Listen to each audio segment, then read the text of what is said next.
پھر یہ کہتی ہیں کہ میرا بیٹا کہتا ہے کہ جب بھی آپ حادثے کی بات کرتی ہیں تو یہ کہتی ہیں کہ اللہ نے بڑا فضل کیا، شکر ہوا کہ جان نہیں گئی، صدقہ دیں اور نفل پڑھیں، اچھے بھلے صحت مند بندے اسپتالوں میں پہنچ گئے، کار تباہ ہو گئی، اس میں شکر کہاں سے آ گیا؟ یہ شکر اور صبر کی فلسفی کیا ہے؟ ٹھیک ہے،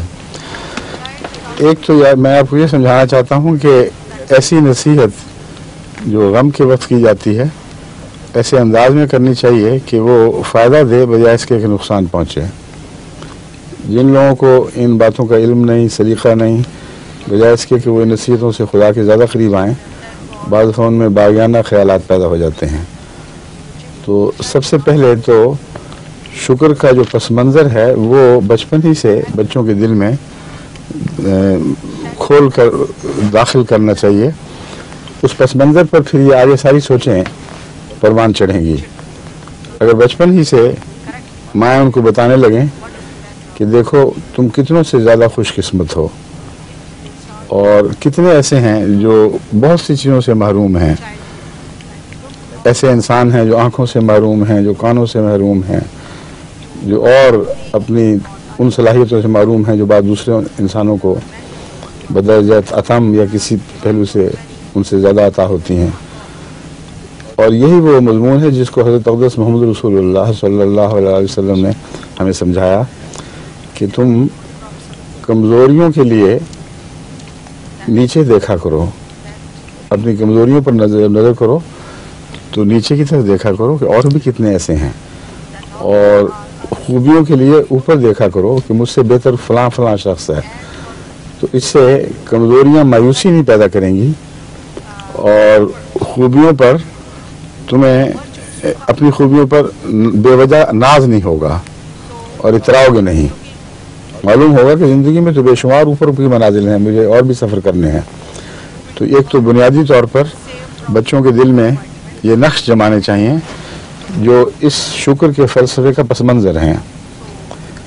اس کے بعد دوسری باتیں اور بھی ہیں، مثلا شکر کیا کہ فلاں کی جان تو بچ گئی، اس میں یہ اس طرح کہنا چاہیے تھا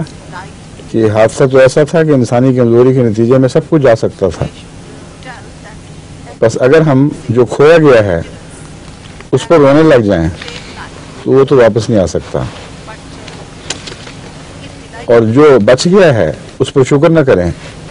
تو اللہ کی رضا بھی ہاتھ سے گئی۔ اس لیے یہ مراد نہیں ہے کہ حادثہ بحیثیت مجموعی ایک قابل شکر بات ہے، بلکہ یہ پہلو قابل شکر ہے کہ اللہ تعالیٰ نے اس نقصان پر رونے دھونے سے بچا لیا ہے جو سب کو ہوتا ہے، مگر خدا والے اللہ تعالیٰ کی طرف رجوع کرتے ہیں اور اس نقصان کا صدمہ ان کو کم ہو جاتا ہے۔ انا للہ پڑھ لیتے ہیں تو یہ دماغ کو یہ پیغام ملتا ہے کہ ہم بھی تو خدائی کی طرف لوٹنے والے ہیں، ہر چیز چلی جائے گی، جو کچھ عطا تھی وہ اللہ ہی کی تو تھی۔ حضرت مسیح موعود علیہ السلام اس مضمون کو یوں بیان کرتے ہیں کہ گھر سے تو کچھ نہ لائے، وہ پہلا کہ سب کچھ تیری عطا، سب کچھ تیری عطا ہے، گھر سے تو کچھ نہ لائے۔ اور یہ وہ مضمون ہے جس کو غالب نے اپنے رنگ میں باندھا ہوا ہے، اور حضرت مسلم موعود کو وہ شعر بہت اچھا لگا کرتا تھا کہ جان دی ہوئی اسی کی تھی، حق تو یہ ہے کہ حق ادا نہ ہوا۔ جان بھی جاتی تو پھر بھی شکر کا معاملہ تھا کہ اللہ تعالیٰ نے اس حالت میں اٹھا لیا۔ یہ بھی تو ہو سکتا تھا کہ تڑپ تڑپ کر کسی بیماری کے دکھ میں جان دیتے، ایسے بد انجام کو پہنچ کے جان دیتے جو دنیا کے لیے عبرت اور اپنے لیے آئندہ کے لیے خوف کا مقام رکھتا۔ یہ بھی تو ممکن تھا کہ کینسر یا ایسی قسم کی دوسری بیماریوں میں یا ایسی بیماریوں میں پڑ کے جان دیتے جو بھیانک شکل اختیار کر جاتی ہیں، دیکھنے والوں کو بھی اذیت پہنچاتی ہیں۔ تو یہ جو فلسفہ ہے اس کو میں دو ٹوک یہ کہہ کر کہ شکر کرو فلاں چیز بچ گئی، یہ درست نہیں ہے، یہ بیان درست نہیں ہے۔ اس سے بچہ بجائے اس کے سمجھے، وہ واقعتاً اگر عقل والا ہے تو یہی کہے گا، یہ عجیب باتیں کرتے ہیں، یہ نقصان چلا گیا، گاڑی ہاتھ سے گئی، لوگ ہسپتال پہنچ گئے، اور آپ کہتے ہیں شکر کرو۔ مگر اگر شکر کا پس منظر پوری طرح دل پر نقش ہو چکا ہو تو پھر ہر حالت میں انسان شکر ہی کرتا ہے، اور کھوئے ہوئے پر افسوس کم ہو جاتا ہے، اور اللہ کی رضا حاصل ہو کر آئندہ کے لیے زیادہ بہتر زندگی کی ضمانت ملتی ہے۔ ایک دفعہ حضرت خلیفۃ المسیح اول رضی اللہ تعالیٰ عنہ کے متعلق آتا ہے کہ ان کا جب بچہ فوت ہوا تو نماز پڑھانے کے لیے کھڑے ہوئے، جب الحمدللہ کہنے لگے تو اچانک دل میں خیال آیا، بہت ہی گہری فراست کے مالک تھے اور بہت تقویٰ کا ایک غیر معمولی مقام تھا، اس لیے نہیں رکے کہ میں خدا کا شکر نہ ادا کروں، پہلے اپنے نفس کا محاسبہ شروع کر دیا کہ میں جو منہ سے الحمد کہوں گا کیا میرا دل اس کی گواہی دے گا بھی، یہ صرف منہ کی باتیں ہیں۔ اس سے خوف زدہ ہو کر کچھ دیر کے لیے سکتے میں آ گئے، اور پھر جب نفس پر غور کیا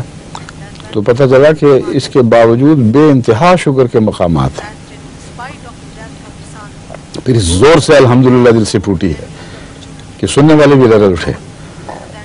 تو یہ تو مختلف زاویے ہیں، کس حد تک آپ دنیا کو کس نظر سے دیکھ رہے ہیں، ان سے انسان کے جذبات میں اسی حد تک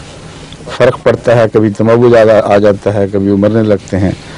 تو اس لیے آپ بچے کو، ذہین بچہ ہے ماشاءاللہ، اس کو پیار کے ساتھ سمجھایا کریں اور وسیع تر دنیا کا نقشہ سمجھا کر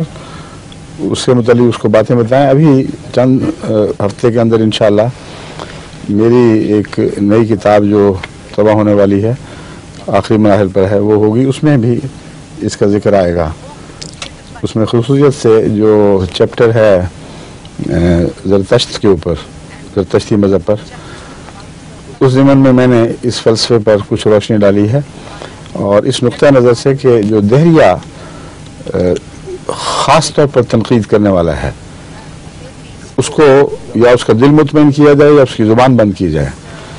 اور میں امید رکھتا ہوں انشاءاللہ اس سے یہ نتیجہ پیدا ہو جائے گا۔ تو چھپے گا تو میں انشاءاللہ آپ کے بچے کے لیے بھیج دوں گا، مجھے اس کا نام لکھ دیجئے تاکہ اس کے